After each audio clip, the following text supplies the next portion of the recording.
चल बैठ इधर चुपचाप।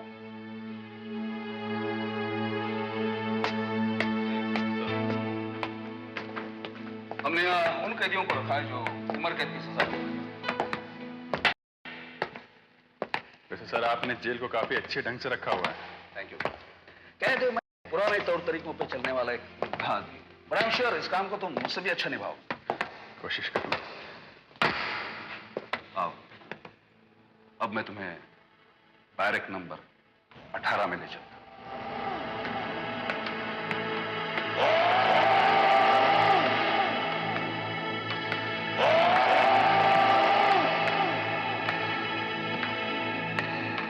ये क्या सर?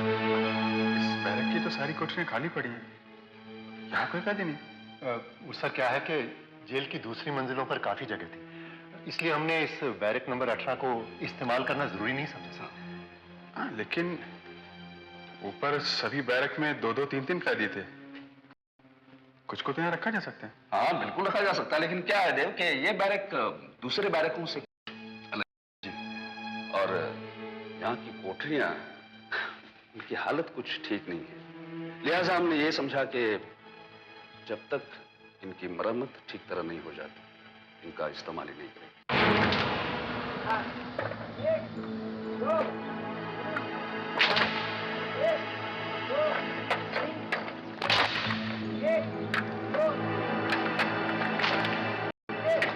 फांसी का तख्ता? जहां तक मुझे पता है अब यहाँ फांसी नहीं दी जाती। नहीं, ये फांसी का तख्ता अब इस्तेमाल नहीं किया जा रहा। ये तो 5-6 साल पुरानी निशानियां हैं जब यहाँ कैदियों को फांसी दी जाती है। अब तो मुजरिमों को फांसी देने के लिए यहाँ से दूर पांव से जेल भेजा जाता है। सर अब ये बेकार पड़ा है और बहुत जल्दी हम लोग इसे यहाँ से हटा भी रहे हैं। और सर इसी साल इसकी जगह एक नया बैरक बनाया जाए। देव सर, अब तो तुम इस जेल का पूरा निरीक्षण कर चुके हो। एक नए वार्डन की ड्यूटी में तुम्हें सौंपता हूं। अब तो मैं एक रिटायर आदमी की जिंदगी बसर करने जा रहा हूं। अगर तुम्हें किसी चीज की दिक्कत आती है तो इंस्पेक्टर सुरेश तुम्हारी मदद करेंगे।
क्या बात है सर? अभी मैंने इस खिड़की के बाहर कुछ परछाई सी देखी थी। मैं देखने के लिए बाहर गया था, लेकिन वहां तो कुछ नहीं दिखाई पड़ा। सर मेरे ख्याल से बाहर ये जो बिजली चमक रही है, शायद इसी की वजह से आपको कोई भ्रम हुआ है सर। नहीं नहीं नहीं, वहां कोई आदमी था। मतलब परछाई सी थी, लेकिन कोई था जरूर। उसे गले में कुछ रस्सी सी थी, फांसी का फंदा। फांसी का फंदा सर? हाँ। खैर जाने दो। ये कौन है? सर ये नया कैदी है सर। आज ही डबल मर्डर के केस में इसे उम्र कैद की सजा हुई है सर। तो तू है इस जेल का वार्डन, क्यों? वार्डन, मैंने ऐसी बहुत सी जेलें देखी हैं, और किसी भी जेल की दीवारों ने मुझे बहुत दिनों तक रोक के नहीं रखा है। सर, ये नाकेशी बहुत ही खतरनाक मुझे लगा। सर, मैं सोच रहा था कि इसे बैरक नंबर 10 में रखते हैं सर। बैरक नंबर 10 तो पहले से ही काफी भरी हुई है। तुम एक काम करो, इसे वो खाली बैरक है ना, बैरक नंबर 18 में डाल दो। Barrack number 18? सर, मैं आपको पहले ही बता चुका हूं कि वहां हम किसी को नहीं रखते सर। लेके आओ।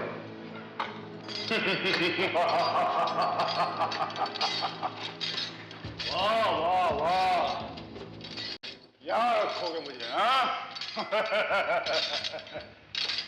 अरे ऐसी बहुत सी जेलें देखी हैं वार्डन। बस रुको, इसकी बेड़ियां खोलो। हाँ खोलो खोलो खोलो, नाकेशी को ये गहने बहुत ज्यादा पसंद नहीं है, खोलो और जाके सब वार्डन को दे दो अपने। चलो अंदर, अंदर बंद कर दो। हाँ हाँ जाते हैं साहब, जाते हैं। नाकेशी जैसे शेर को तुमने 18 नंबर बैरक में रखा है, हाँ? क्या समझते हो, निकल नहीं पाऊंगा? अरे निकल जाऊंगा वार्डन, तुझे पता भी नहीं चलेगा।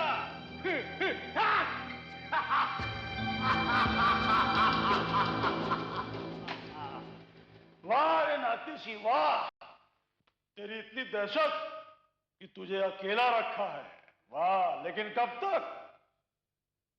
ऐसे निकलूंगा, ऐसे। हाँ? ये कौन आ गया भाई? 18 नंबर में कौन सा पंछी और आ गया मेरे अलावा? हाँ? अरे कौन है बे? हाँ? कौन है क्या?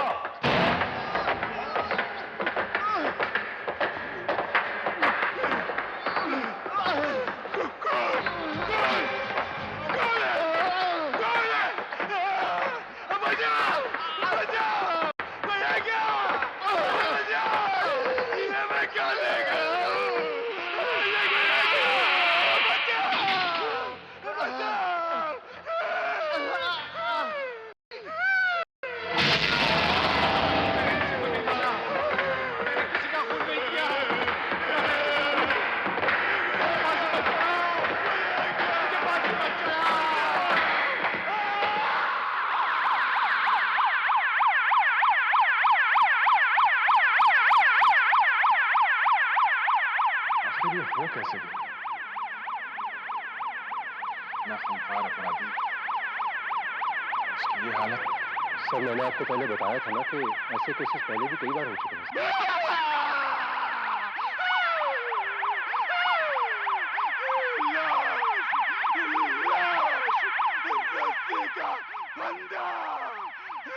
लहराता हुआ साया, कदमों की आवाज, लाश, कदम चलते हुए पुतला, हवा में लटकता पुतला, फांसी का फंदा।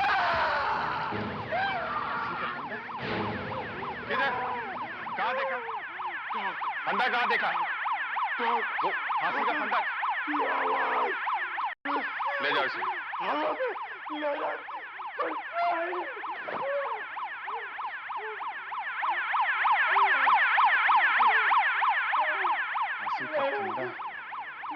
क्या कह रहा है ये? सर, मैंने आपको इसीलिए कहा था इसे बैरक नंबर 18 में मत रखिए सर।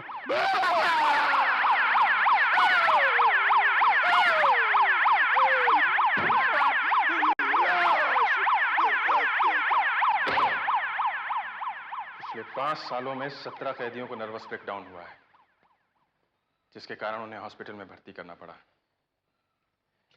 इनमें से 3 ने तो आत्महत्या भी करने की कोशिश की,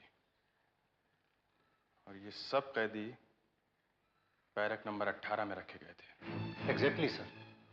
और सर, यही वजह है कि हम किसी भी कैदी को उस बैरक में नहीं रखते।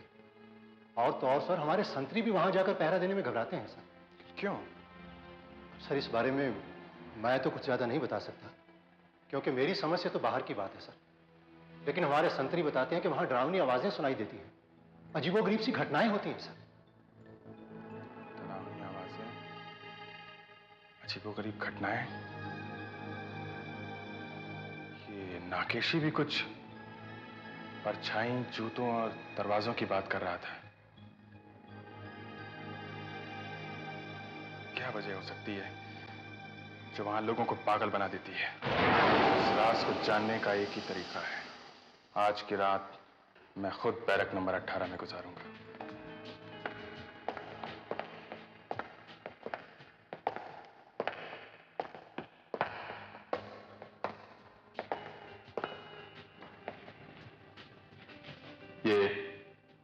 ये कोठरी ठीक रहेगी। जी सर। सामान इसमें रख दीजिए। Yes sir.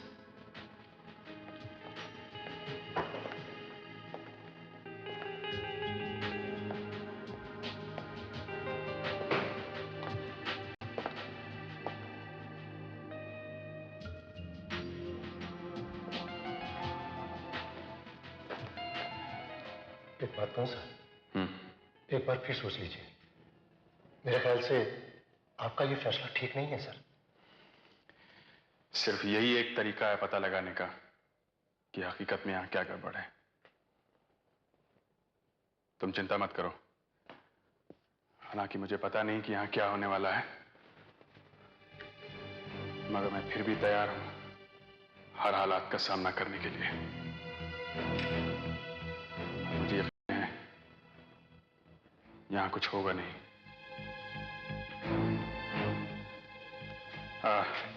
तुम ऐसा करो। जी सर। बाहर से दरवाजे में ताला लगा के चाबी मुझे दे दो। सर। सब कुछ वैसा ही होना चाहिए जैसा दूसरे कैदियों के साथ होता है। सर।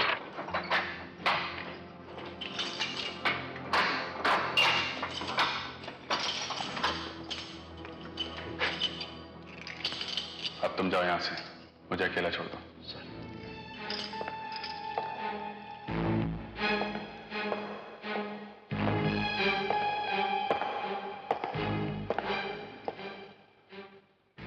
तुम जाओ। सर।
दरवाजा कैसे खुल गया? चाबी तो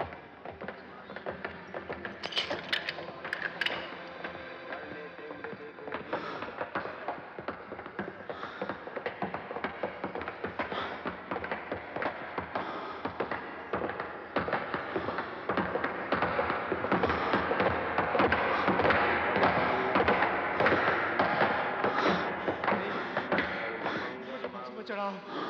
मैंने किसी का खून नहीं किया, मैंने किसी को नहीं मारा, मैं बेकसूर हूँ, मैं खूनी नहीं हूँ, मुझे फांसी पर चढ़ाओ।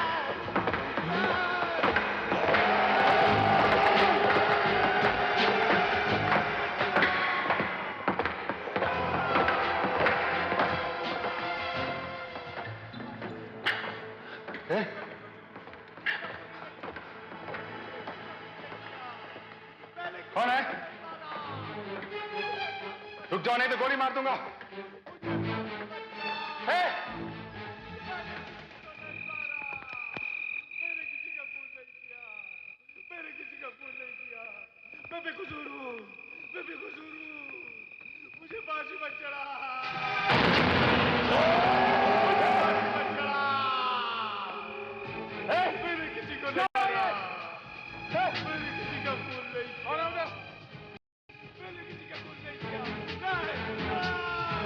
क्या हुआ सर?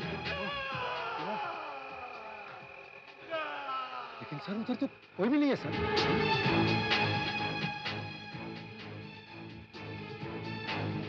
5 साल पहले इस बैरक नंबर 18 में सब कुछ ठीक ठाक था,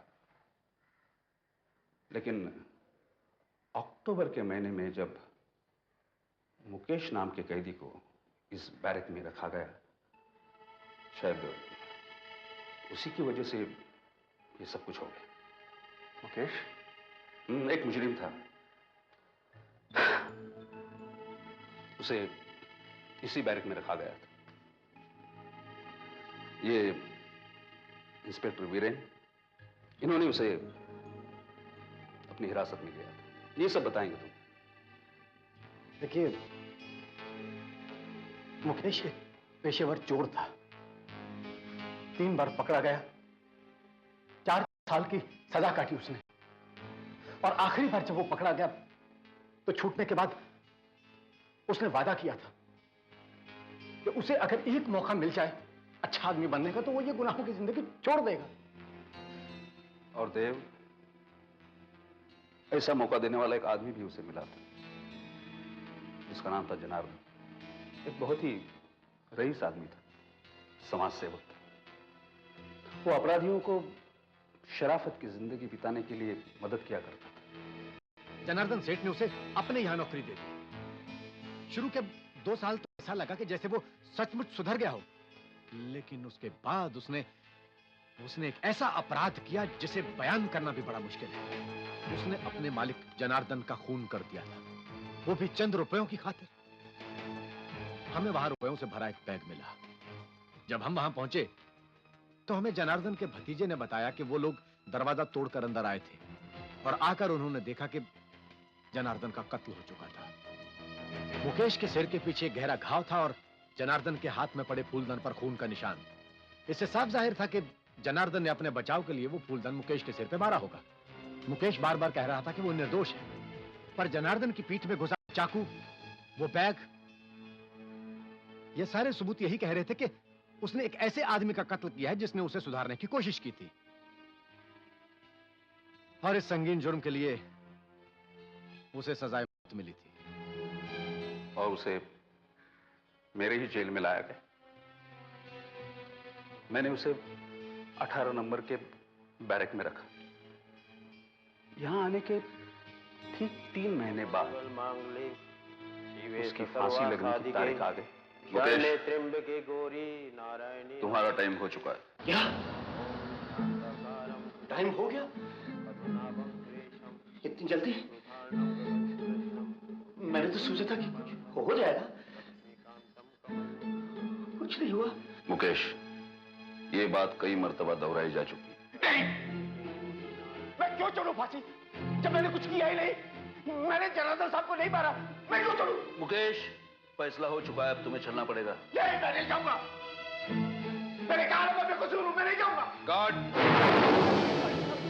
मैं सच कहता हूं, मैंने कुछ नहीं किया। मैं जनार्दन साहब को खून करूंगा ही क्यों? जिन्होंने मेरी इतनी मदद की, मुझे चोर से इंसान बनाया, मैं उन्हें क्यों मारूंगा? मैंने कुछ नहीं किया, मैं बेकसूर हूं।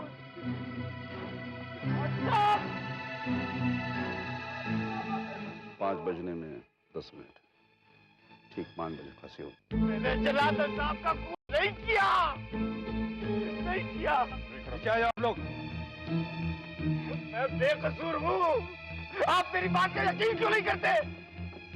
ठीक है, आपको मेरी बात पर विश्वास नहीं, न सही, लेकिन दुनिया की कोई भी ताकत मुझे फांसी नहीं चढ़ा सकती। विलास, इसके चेहरे पे कपड़ा डालो।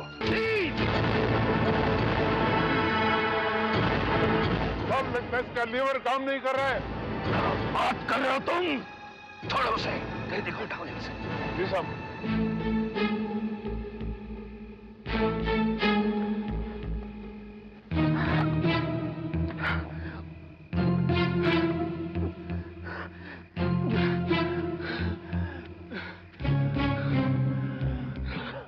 फिर से कोशिश करो। जी साहब।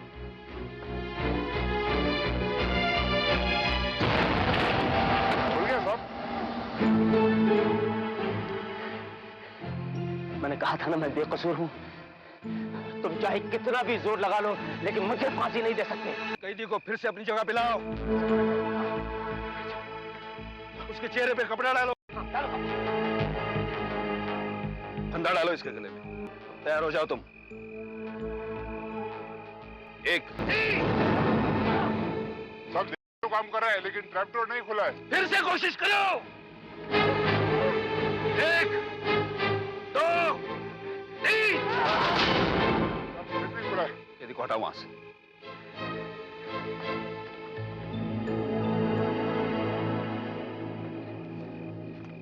मैंने आपसे कहा था ना, मैं बेकसूर हूं।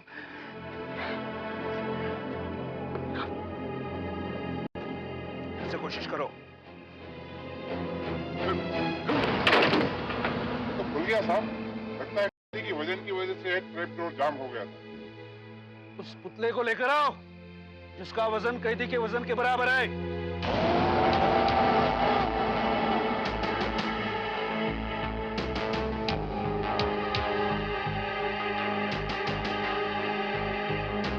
जल्दी ले आओ यहाँ। आओ। चलो चलो जाओ ऊपर।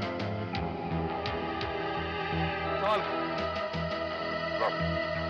वो फंदा डालो उसके गले में।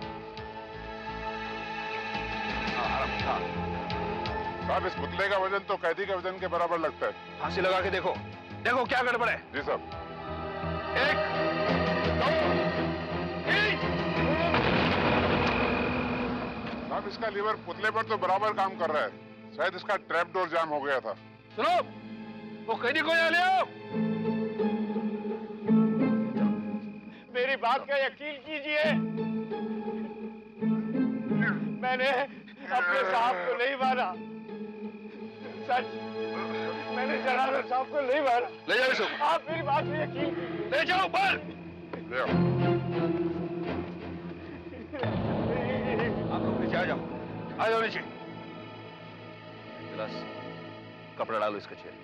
साहब, जिसने मौत देखी हो वो ही बता सकता है कि मौत कैसी होती है। लेकिन अब नहीं, तीसरी बार इस यातना से नहीं गुजरना चाहता।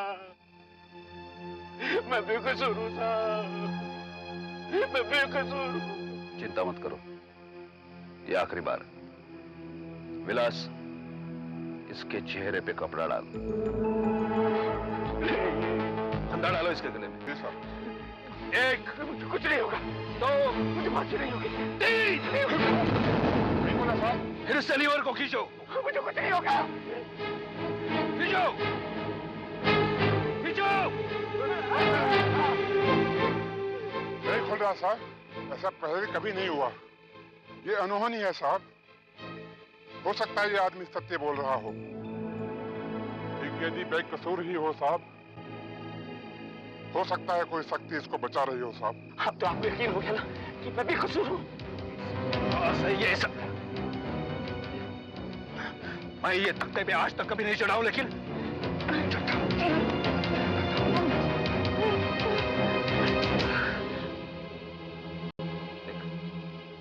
देख, मुझे नहीं मालूम कि ये सब क्यों हो रहा है।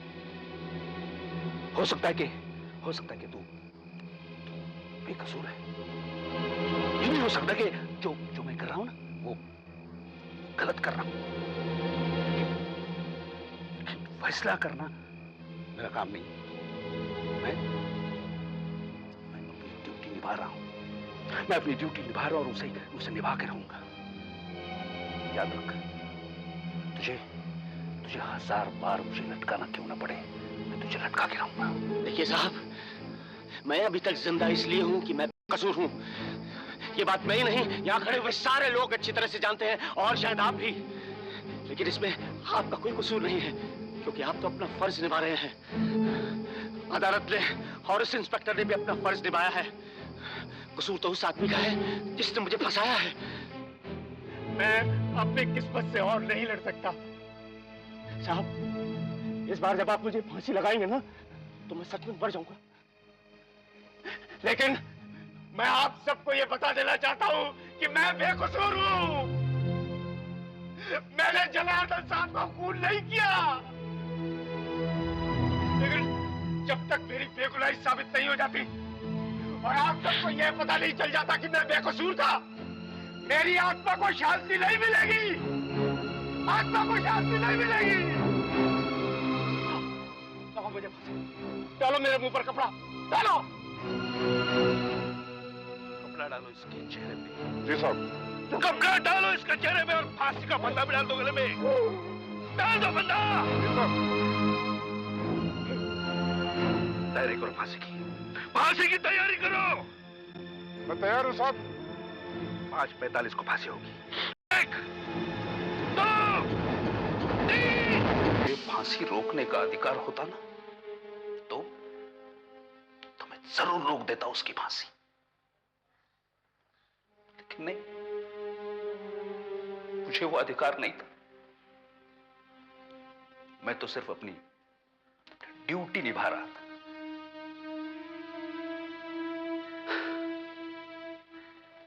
खैर, जो हुआ सो हुआ। बस इसके बाद फिर जेल में ये सब कुछ शुरू हो गया।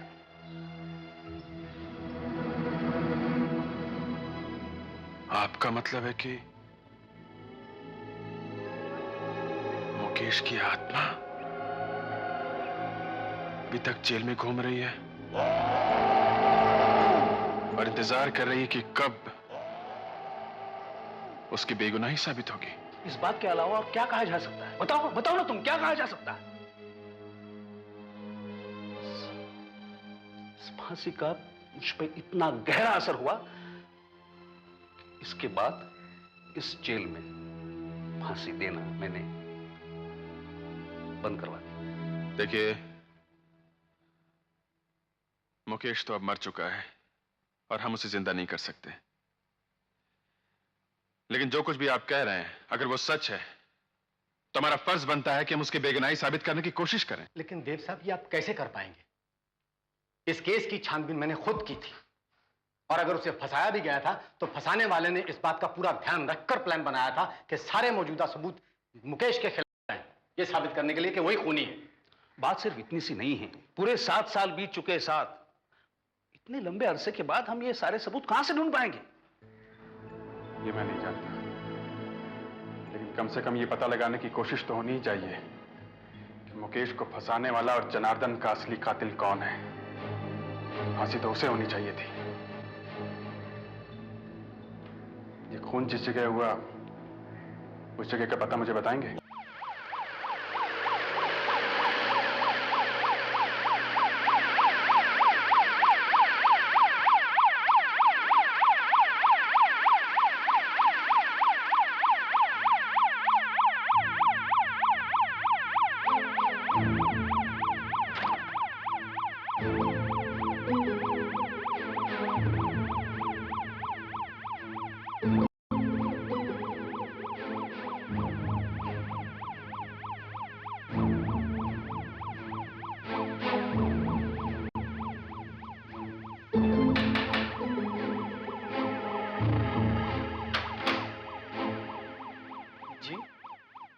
जनार्दन साहब यहीं रहते थे? जी हाँ। उनके भाई मुरलीधर घर पे हैं या उनके बेटे शिशिर? जी, शिशिर साहब जो है वो दिल्ली गए हुए हैं, उन्हें आने में 1 हफ्ता लग ही जाएगा। और मुरलीधर साहब का तो कोई भरोसा नहीं है, ऑफिस इस समय मैं ही अकेला हूँ। कहिए। जब वो आए तो उनसे बता दीजिएगा जेल का वार्डन देव आया था। जी अच्छा।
कह रहे थे यहाँ कोई नहीं है। कौन है यहाँ पर?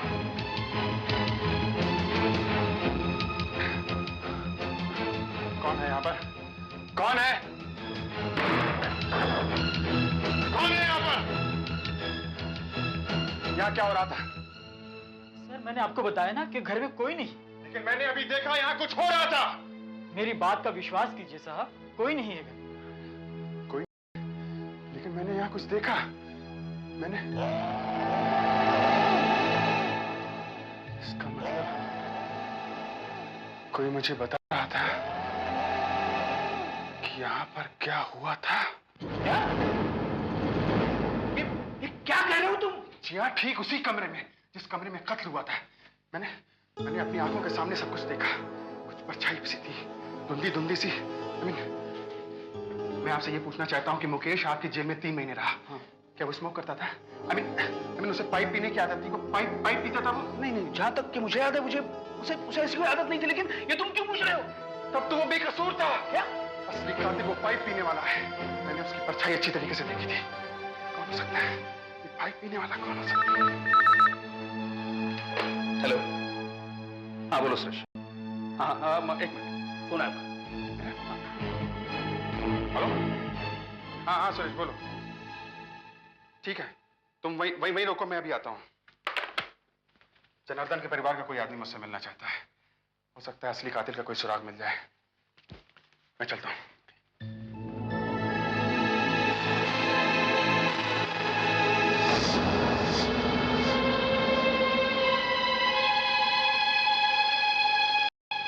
माफ कीजिएगा, मुझे आने में थोड़ी देर हो गई।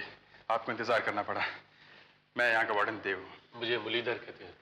अच्छा, आप जनार्दन जी के भाई हैं जिनके कत्ल का इल्जाम मुकेश पर लगा था। मुकेश पे लगा था? खून के इल्जाम का क्या मतलब? खून तो मुकेश ने किया था ना? जी नहीं, ये सच नहीं है। किसी ने उसको फंसाया था। किसी ने फंसाया था? जी हाँ, लेकिन मैं जल्दी उसे ढूंढ लूंगा। ये आप क्या कह रहे हैं कि खून किसी और ने किया था? तो कौन हो सकता है? अभी तो मैं कुछ नहीं कह सकता, लेकिन मैं इतना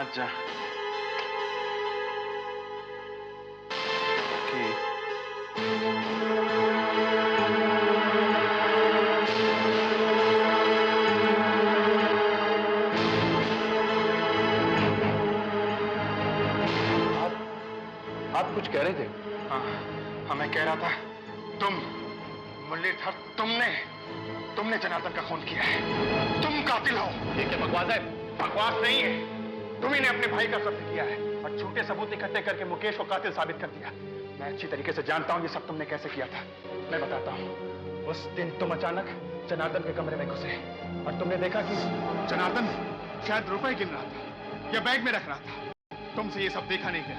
तुम्हारे हाथ में चाकू था, वो चाकू तुमने उसके पेट में ठोक दिया। जनार्दन वहीं पे गिर गया, लेकिन तुम वहां से गए नहीं। तुमने वहीं खड़े होकर अपना पाइप जलाया।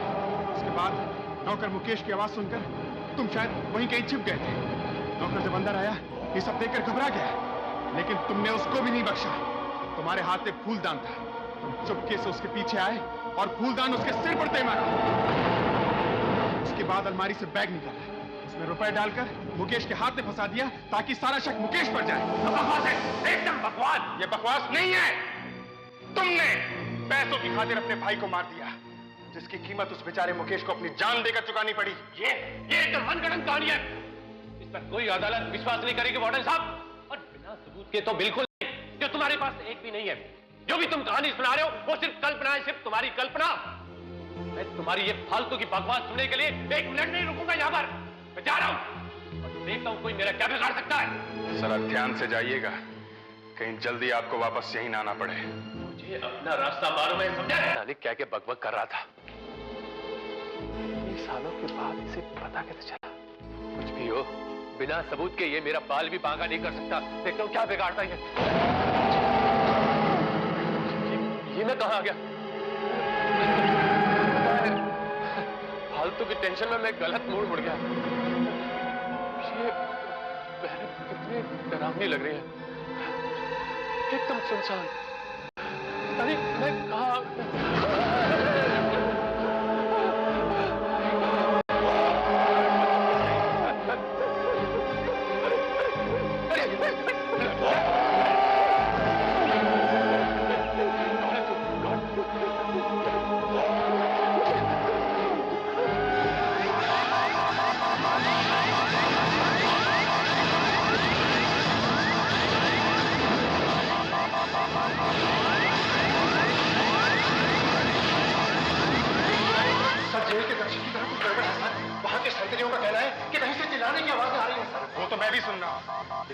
बदतमीजी हो सकती है और आ भी रही है फांसी के तख्ते के पास ही कहीं से।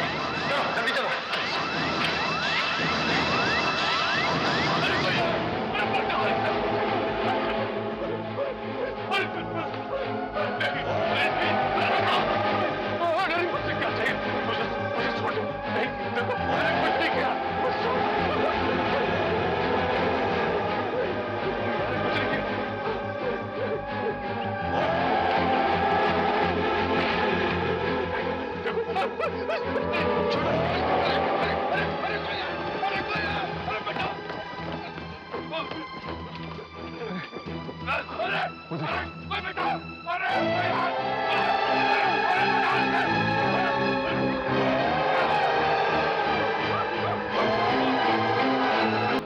लेकिन अब मैंने असली खूनी को सजा देकर अपना बदला ले लिया है।